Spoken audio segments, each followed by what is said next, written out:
Got it. Got it. Got him.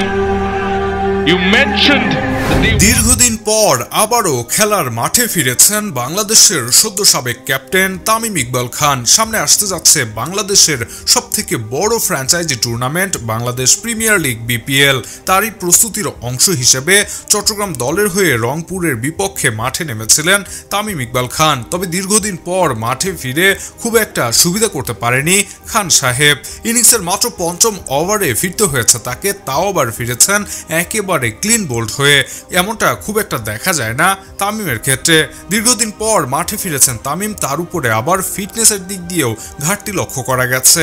ব্যাটিংটা দেখেও মনে হয়েছে প্রস্তুতিতে অনেক কমতি রয়েছে তামিম ইকবালের। তবে তামিমের ভক্ত সমর্থকদের প্রত্যাশা তামিম আবারও পুরনো রূপে ফিরবেন আসন্ন বাংলাদেশ প্রিমিয়ার লিগ বিপিএলে এবং তার ভক্তদের আশাহত করবেন না। দুর্দান্ত পারফরমেন্স করে আবারও জাতীয় দলে ফিরবেন তামিম, এমনটাই প্রত্যাশা তামিম ইকবালের ভক্ত সমর্থকদের। প্রসঙ্গত এই ম্যাচে 10 বলে 13 রান করে আমিনুল ইসলামের করা বলে বোল্ড আউট হয়েছেন তামিম ইকবাল খান।